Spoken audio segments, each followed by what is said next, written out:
Hello, good morning, everybody.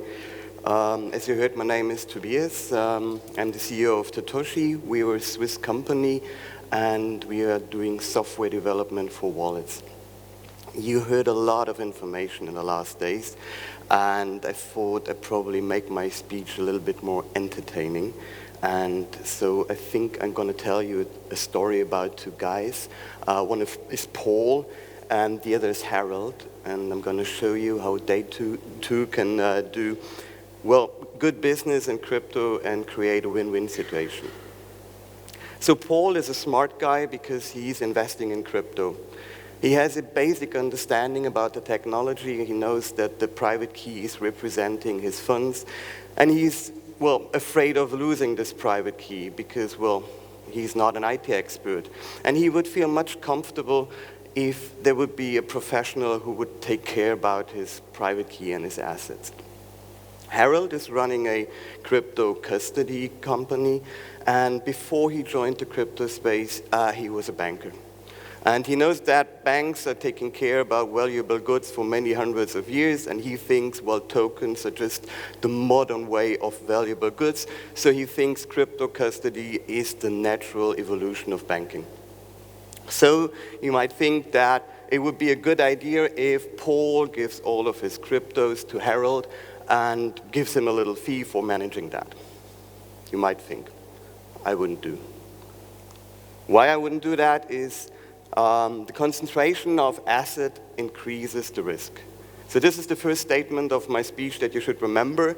And you might probably think I'm nuts because why should my assets be quite in risk with Harold? Because Harold is a professional guy. He has hardware security models. He has strong rooms. He has offline storage. So he's doing a good job. So why is there risk when I give my assets to Harold?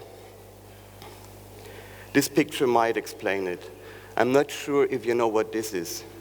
These are centrifuges for the enrichment of uranium. To be very clear, these centrifuges are in the Iran. They are 80 meters below the surface. The computers who control these centrifuges are not connected to the internet, so they're offline. They have tanks and missiles protecting this site.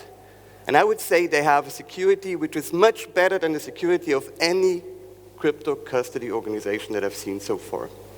And then, in 2010, this happened. You probably remember Stuxnet virus was a virus that destroyed the computers that were controlling these centrifuges. This was the most sophisticated computer hack that ever happened in history.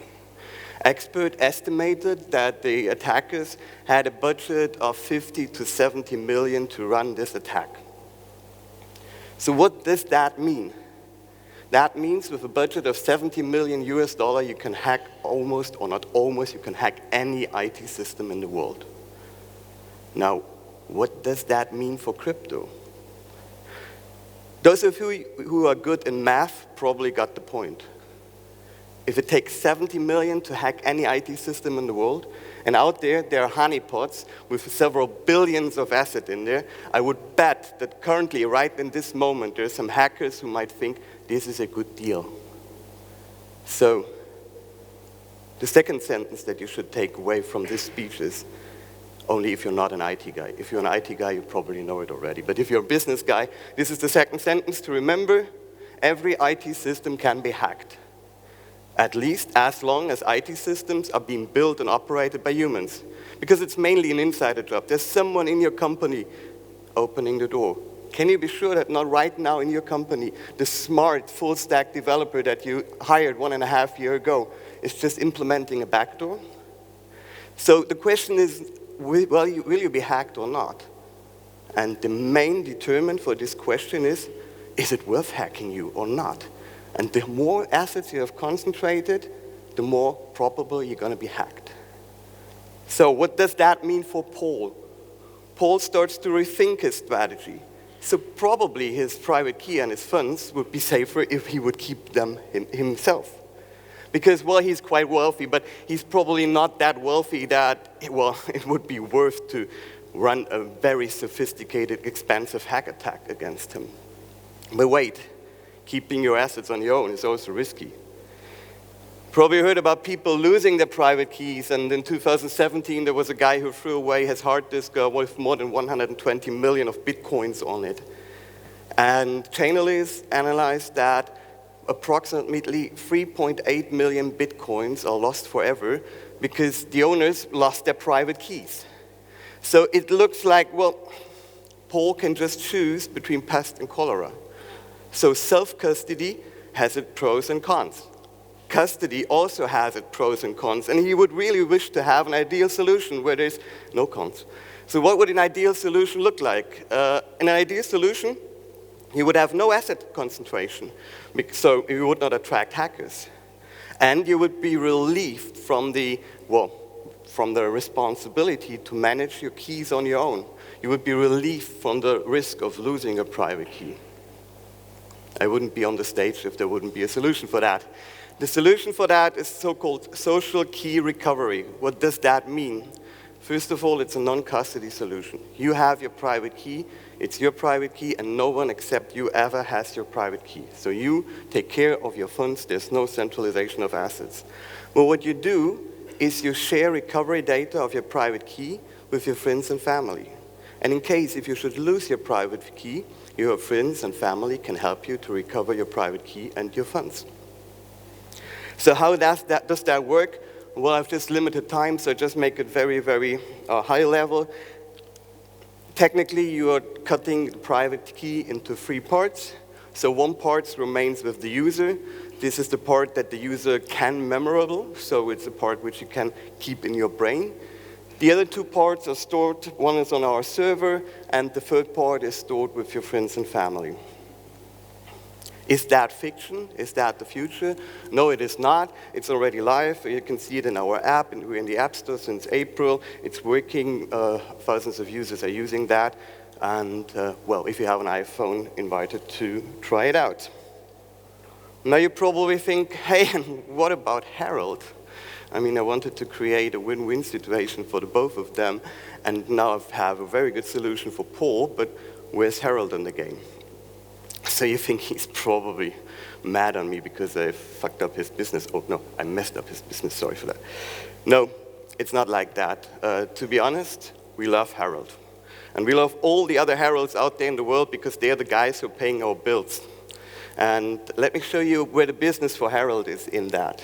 Well, the first one is very obvious. I mean, Harold is good in storing valuable stuff. So you don't give him the private key, but you give him some recovery data that he can store. So Paul doesn't have to find a friend to store his recovery data. He gives part of his recovery data to Harold. And Harold can keep secure and more professional than his friends. And Harold can identify Paul. He can identify Paul when he opens the relationship, and he can identify Paul when he needs a recovery. So that brings additional security for Paul. But I said we love Harold, and Harold loves us, because the really, really cool stuff that is in decentralized custody is that we can help with this solution, Harold, to solve a regulatory issue.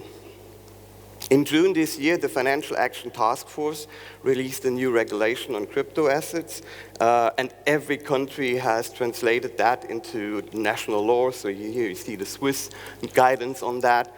And the regulation is very simple. It mainly says if you are a regulated financial service provider in the crypto space and you have a wallet for your customer, you're only allowed to do transactions with wallets of which you are technically sure that they belong to your customer. If they do not belong to your customers, you must KYC the recipient or sender of the transaction in the same way like you did it with your customer. So in practice, this means you can only interact with your customer, and you have to be technically sure that the wallet with which you are interacting really belongs to your customer. This is real shit, sorry. No, because, I mean, imagine you're Harold, and you have a wallet for Paul. It's a custodial wallet. But Paul is doing a lot of things in cryptos. He has a lot of other wallets there, so he's probably taking part in a mining pool, and he gets some cryptos from there. Or he has a hardware wallet, or he wants to deal with a broker. So he has incoming transactions. And then he has outgoing transactions, so probably you want to participate in an ICO or buy some STO or IEO or whatever you name it. But Paul cannot use his wallet with Harold, because Harold cannot be sure that these outside wallets really belong to Paul. So the assets with Harold are more like locked up. And how can you solve that? The solution for that is that if you are a financial service provider and if you're taking client assets, you should strongly think about offering a non-custodial wallet for your clients. And ideally, a non-custodial wallet for your clients includes a recovery functionality. And this non-custodial wallet can act as your single point of transaction towards your client. So with a non-custodial wallet that you offer for your client, you can be sure that if you are interacting with this non-custodial wallet, you're always interacting with your client. And this non-custodial wallet can be used by your client to do other transactions, to transfer from there or to there to any other wallet as you would like to do. So my ambition was to stay below the 15 minutes. I've practiced hard to go to a point. I made it, we're there, we're at the end. So this is the third sentence that you should remember from the presentation. Non-custodial recovery wallets can be the bridge between regulated financial institutions and their customers. So the story is over. Paul is happy, Harold is happy. Well, if you liked the presentation and you're happy as well, connect with me on LinkedIn or follow me on Twitter. And I think we even have now 3 minutes left for questions, if they should be there. Thank you very much for your attention. Thank you, Tobias. Any questions, guys?